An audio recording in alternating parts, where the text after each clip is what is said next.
आज हम एक बहुत महत्वपूर्ण विषय हमारा आहार और हमारी जीवन शैली पर चर्चा करेंगे। अच्छा। और doctor V D Sharma ji हमारे साथ में हैं। 45 वर्ष का आपका चिकित्सा सेवाओं का अनुभव है। गत मधुमेह पर हमने देखा अभी अभी एलोपैथ, होम्योपैथ, आयुर्वेद, योग, नेचुरोपैथ, इन सब चीज़ों का हमने अध्ययन किया। अध्ययन करने के बाद में हमने पाया कि केवल मधुमेह का इलाज हम सोचते थे कि केवल एलोपैथी द्वारा संभव है। तो ऐसा नहीं है। अन्य चिकित्सा पद्धतियों के माध्यम से भी हम मधुमेह का निदान, डायबिटीज का निदान कर सकते हैं। अच्छा, इसमें मुख्य रूप से एक बात प्रश्न ऊपर करके आया कि हम यदि डाइट पर, आहार पर ध्यान दें तो मधुमेह जैसे रोग का भी निदान किया जा सकता कुछ हद तक। जैसे कि वंशानुगत या कुछ ऐसे मधुमेह, डायबिटीज जैसे आयुर्वेद में बताया गया है कि मधुमेह, डायबिटीज 20 प्रकार का होता है और 20 प्रकार में करीब 16 प्रकार के मधुमेह ऐसे हैं, डायबिटीज, जिनको ठीक किया जा सकता है। तो ये ठीक करने की आज परंपरागत शैली जो हजारों वर्ष पहले हमने उसको भूल चुके थे। आयुर्वेद विज्ञान से ठीक किया जा सकता है। आयुर्वेद विज्ञान द्वारा हम उसको भूल चुके थे। अब बेसिक जो था उसका मूल तत्व क्या है, आज हम ये बताना चाहेंगे कि डायबिटीज के लिए हमको क्या प्रयास किया जाना चाहिए। जैसे अभी अक्सर कहा जाता है कि एलोपैथ में भी एक्सरसाइज करो, व्यायाम करो, आहार अपना सुधारो, टाइमिंग पर करो, पानी के पीने के बारे में और ऐसे तमाम वीडियोस आ रहे हैं। पर अभी अभी हमने देखा कि जो नई रिसर्च आ रही है, जो नई जानकारी आ रही है, उसमें यह कहा जा रहा है कि यदि पीएच लेवल बॉडी का यदि हम मतलब मैनेज करके रखते हैं, साथ के एक स्टैंडर्ड। सबसे बड़ा स्थिति ये है कि मोटापा यदि मधुमेह के रोगी को रहेगा तो उससे ब्लड प्रेशर, शुगर, ये सब आगे चल कर के मतलब उसको ज्यादा तकलीफ दे सकते हैं। मतलब ये मोटापा का भी एक कारण है शुगर। अब जब मैंने बात करूंगा वहीं पर कि पीएच लेवल और बेकिंग सोडा, ये दोनों चीजें अभी नई रिसर्च में उभर करके आई है। और जहां तक पीएच लेवल की बात है तो पीएच लेवल जो लीवर है उसका, लीवर का भी पीएच लेवल सेवन होना चाहिए। बिल्कुल होना चाहिए। यदि पीएच लेवल आपका लीवर का सेवन से कम है तब आपकी कंडीशन वहां पे भी एसिडिक हो जाती है और जो हमारा लीवर फंक्शनिंग करता है वो फंक्शनिंग प्रॉपर नहीं हो पाती और इसके कारण हम रोगों का शिकार होते हैं, है ना। तो हमारे शरीर में सारा जो भी तंत्र है वो सब लीवर से होता है, लीवर से के माध्यम से होता है। मेरा कहने का तात्पर्य है कि हम अपने आहार विहार में मुख्य बातों का भी ध्यान रखें। केवल ये नहीं कहें कि भाई 5 किलोमीटर हम चल लिए तब उससे कुछ नहीं हो जाएगा। आहार विहार बहुत ही आवश्यक है, तब हम ठीक हो जाएगा। या फिर हम ये कह लें कि भाई हमने दवाइयां ले लिए, क्योंकि एलोपैथिक दवाई हम ले रहे हैं। हमने गत 50-100 साल में हमने देखा कि जिसने भी दवाइयां ली उसने आज तक मधुमेह, डायबिटीज से निदान नहीं पाया। परंतु अभी हमने कुछ रिसर्च में कई लोगों में देखा कि जब उन्होंने आहार विहार, डाइट और इन सब चीजों को मैनेज किया तो जो बच्चे इंसुलिन ले रहे थे वो इंसुलिन से भी मुक्त हो गए। ये एक बहुत बड़ी उपलब्धि है। पर हमको ये प्रयास निरंतर जारी रखना पड़ेगा। आज मैं आपको इस बात के, इस वीडियो के माध्यम से ये जानकारी देना चाहता हूँ कि हमने मधुमेह पे जो चिकित्सा संसार में प्रयास किए और उन प्रयासों का परिणाम आज पूरे देश में लेकर, जैसे मधुमेह मुक्त भारत, हमने एक स्लोगन दिया तो उसका एक कारण था कि हम मधुमेह मुक्त भारत कैसे बना सकते हैं। और वो उसके पीछे बेसिक लॉजिक था कि यदि हम जीवन शैली में बदलाव ला दें, लोगों के आहार विहार में बदलाव ला दें, तो ये जो सपना है, जो लोग कहते हैं कि मधुमेह से मुक्ति नहीं हो सकता, इस मधुमेह मुक्त भारत को मधुमेह मुक्त बनाया जा सकता है, उसका लेबल लाया जा सकता है। तो मैं मुख्य रूप से आज जो आपको बात कह रहा था कि जो लीवर वाली बात है, लीवर की एक बहुत बड़ी समस्या मैंने कहा कि सारा फंक्शनिंग लीवर से चलता है।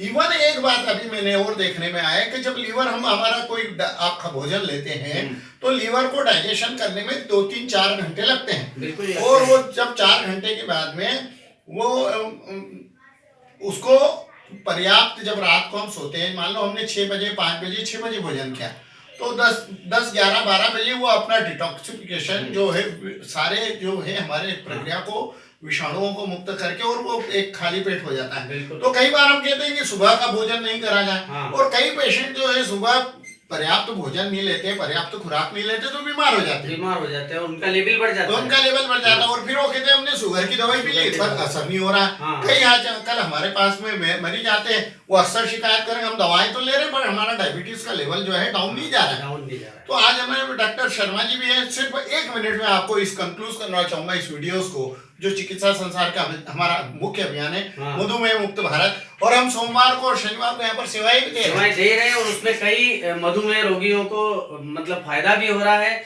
और निशुल्क यहाँ से ब्लड शुगर की जांच भी मेरे द्वारा और आपके सहयोग से की जा रही है। उसमें करीब करीब आज ही कम से कम 10 बार मतलब इस तरह से सब पूरा सिस्टम चल रहा है। जो मेरा ये कहना था कि जो हमने कहा कब्जियत, डाइजेशन है ना, और उसमें लीवर का रोग और पेट से संबंधित विकार, इसमें 1 मिनट में मुझे आप कंक्लूजन करके बताएं कि हम इसमें यह है कि विकारो धातु वैषम्यम साम्यम प्रकृति रुच्यते। शरीर के अंदर त्रिदोष है, वात पित्त और कफ। अब वात की स्थिति यदि बढ़ जाती है तो शरीर में गैस उत्पन्न होती है, पित्त अगर बढ़ जाता है तो वमन की स्थिति होती है, कफ बढ़ जाता है तो सर्दी खांसी वगैरह सब ये सब स्थिति उत्पन्न होती है। वात होते हैं 80 प्रकार के, कफ 40 प्रकार के और पित्त 20 प्रकार के। मधुमेह रोगी को इन तीनों स्थिति में से कोई सा भी रोग ऐसा नहीं होना चाहिए जो कि उसको किसी प्रकार का मतलब, जैसे अगर गैस बन जाएगी तो उधर वैसे शुगर का लेवल बढ़ेगा, अगर कफ बढ़ जाएगा तो सर्दी खांसी से उसकी स्थिति बढ़ करके और आगे उसकी पोजीशन बनेगी। मतलब तो इस तरह से मधुमेह रोगी को आहार विहार का निश्चित रूप से ध्यान इसलिए रखना चाहिए कि वह सबसे सर्वप्रथम भोजन के पहले कोई सलाद का उपयोग करे, जैसे चुकंदर है, गाजर है, ककड़ी है, हरा धनिया। इस तरह से चाय भी वो सो कम मात्रा में, जो ग्रीन टी होती है, चाय तो बंद कर, चाय तो ग्रीन टी ले, ग्रीन टी का उपयोग करे और ग्रीन टी के उपयोग करने के बाद में उसका आहार विहार लेकर वो सबसे पहली स्थिति ये रहती है कि कब्जियत का ध्यान रखे, मतलब दस्त साफ उसको आना चाहिए। अगर दस्त साफ आएंगे तो उसको शुगर लेवल में भी सहायता मिलेगी, उसको गैस भी नहीं बनेगी, उसको भूख भी लगेगी और वो ऐसे स्वस्थ रहेगा। अच्छा, जिस तरीके से अभी हम मतलब शुगर में बहुत तमाम आयुर्वेदिक औषधियों का प्रयोग कर रहे हैं, जैसे जारुल है, चिरायता है, त्रिफला है ना, आमा हल्दी है, ये सब बहुत पौष्टिक और उनका बहुत बड़ा लाभ हमारे को मिल रहा है। हाँ, बिल्कुल। मैं आप सब लोगों को इस वीडियो के माध्यम से दे रहा हूँ कि अपने नजदीकी आयुर्वेद के चिकित्सक से भी जो अनुभवी है उससे के द्वारा आहार विहार और हमारी औषधियों का पालन करेगा तो निश्चित रूप से आयुर्वेद के द्वारा भी मधुमेह पर नियंत्रण किया जा सकता है। और इस संबंध में बहुत सारी रिसर्च भी आयुर्वेद में चल रही है, जैसे डॉक्टर ए.के. शर्मा पटना वाले हमारे साथ में काम कर रहे हैं, तो आप डॉक्टर वी.डी. शर्मा हमारे साथ में, ये हर शनिवार और सोमवार को हम सेवाएं दे रहे हैं हमारे सेंटर के माध्यम से। एक निःशुल्क परामर्श सेवा हमने सारे भारत वालों को, और एवं हम कैंसर जैसे रोगियों को भी ठीक कर पा रहे हैं, कैंसर के रोग भी ठीक हो रहे हैं। हमारा ध्यान केवल चिकित्सा पर नहीं है, हमारा ध्यान जो है पूरी जीवन शैली में बदलाव की तरफ है। तो यदि आप हमारा सहयोग करेंगे, पूरे देश के मैं हमारे पाठकों से अनुरोध करना चाहता हूं कि वह अपनी जीवन शैली में बदलाव लाए, आहार विहार में बदलाव लाए और जो आधुनिक जीवन शैली है उसको त्यागें। हमारी परंपरागत आयुर्वेद जो जीवन शैली बताई गई है उसी का अनुसरण करेंगे तो निश्चित रूप से दीर्घायु होंगे। जैसे कि सतयुग में व्यक्ति 500 वर्ष जीतता था और इच्छा मृत्यु की उसकी स्थिति रहती थी, वैसी स्थिति हम पुनः निर्मित कर सकते हैं। धन्यवाद आप सब। ठीक है।